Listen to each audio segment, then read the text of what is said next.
Hello everybody, Farrah with League Top 10, and my computer is finally working. I could explain why it took so long, but I'm just going to sum this up in two very brief statements. Newegg, next time you send a DOA part, please don't take 2 weeks to return it. That is garbage. Everyone's time is valuable and you are wasting it. And Microsoft, I don't understand why you would publish an upgrade to Windows Movie Maker and take out the narration feature. You guys are retarded.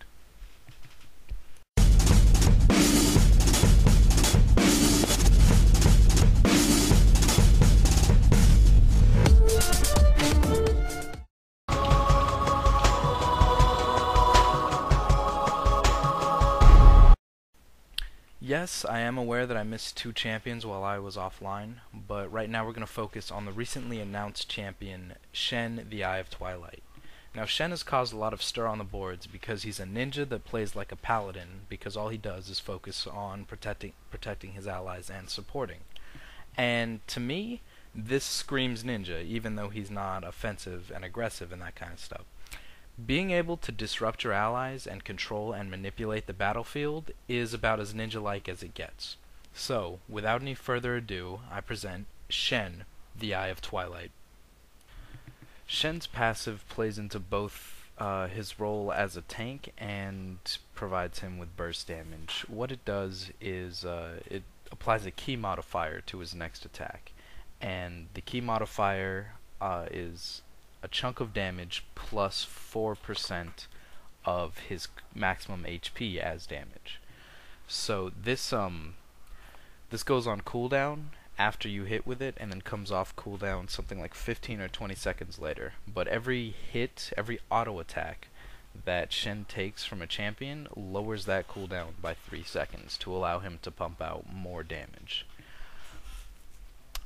This leads to a lot of people stacking HP on him, and I do agree with that build. I actually go for a very high HP build with minimal damage because he is a support tank and not an actual DPS. Although, if you build him as DPS, feel free to, and if you do well with him, enjoy it. Alright. Shen's Q is called the Vorpal Blade, and it's a single target damaging ability.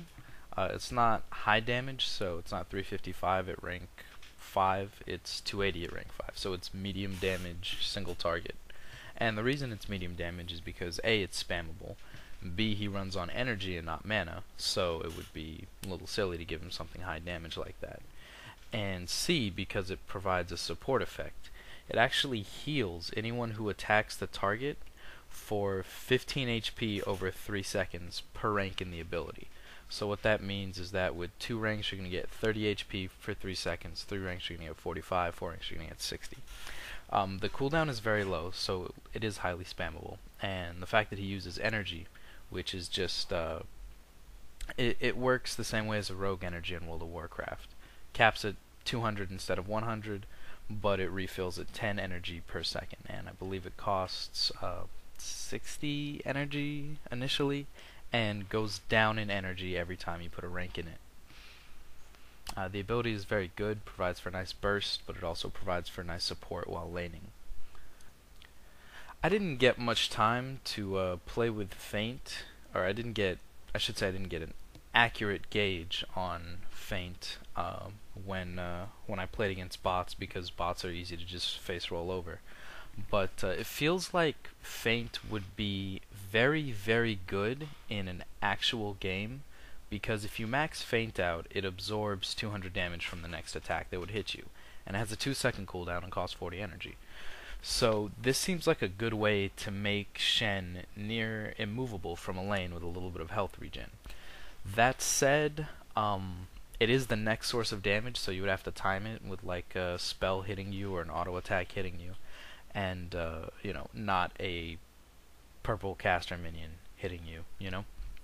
But, it is good for jungling, it's good for staying alive, it's excellent damage mitigation, and if you have to choose between, you know, doing damage or staying alive, it's the choice between pressing your Vorpal Blade or pressing Feint. So, yeah, I mean, try it out in live, but you know, in the practice game against bots, I didn't get to use it very much, very effectively.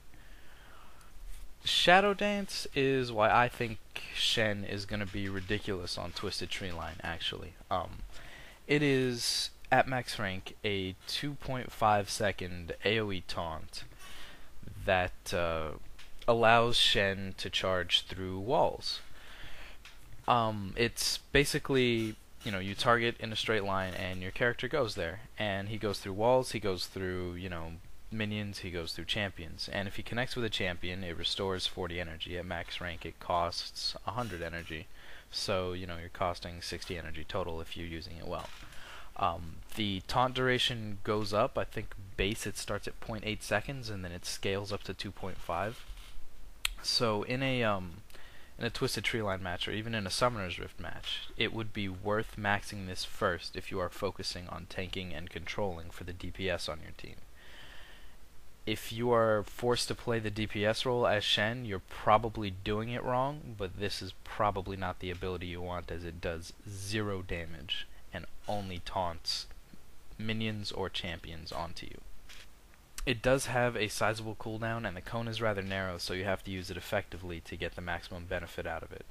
But using it properly is a good way to control enemies, and it's a great way to increase your damage output with your passive. Alright, Shen's ultimate is once again a map-wide teleport, but this time it is support. Shen's ultimate puts a bubble on his target and himself. And I think at first rank the bubble is 400, it might be 600. But I know it scales up to 835, so 400 sounds right. The cooldown is 135 seconds. And he places a bubble for 400 damage on his target and himself. And then he teleports to that target. Now this is a good way to save a friendly when they tower dive and overextend themselves, because 400 damage is, you know, something like 3 or 4 tower hits.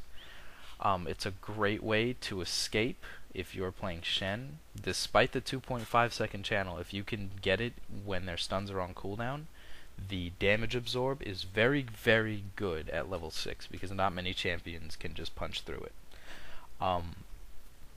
You can use it to help backdoor. If someone is backdooring, you just put it on them and they take some tower shots for free. You know, there are a lot of uses on it, but it has to target a champion. It cannot target rally. It cannot target minions. I haven't tried it with Pantheon's ultimate, but I do believe that it will take you to where he is going and not where he was when you targeted him with it. Stand United is very good. Do not let that phase you. Although on Summoner's Rift, I could see it being less useful just because of the team fight mentality that's there. On Twisted Tree Line, I can see this being a very, very staple ability in 3's teams. Item build is pretty simple. I go Doran Shield, then Phage, then Leviathon, then Frozen Mallet, then double Heart of Gold or Warmogs, depending on the enemy team. Maxing HP is very good. Getting a slow to give your team support is very good. As far as ability maxing goes, I maxed Q because it was a bot game and I had to be the DPS. But in a live game, I could see myself maxing Feint and Shadow Dash just for the control and tank aspect of it. I can't really say much more than that. I do believe that the Q is good for the laning phase because of the health restore, and I think most of your allies will agree if you pick up the Q. So there's really no bad way to go with his skills, but I would not recommend maxing Feint first if you are trying to get ganks off. I should say one more thing. I've always been a bit of a pirate man, but after playing Shen, the art of ninjutsu has suddenly become much more attractive. This has been Pharaoh with League Top 10, and I hope to see all of you guys in game.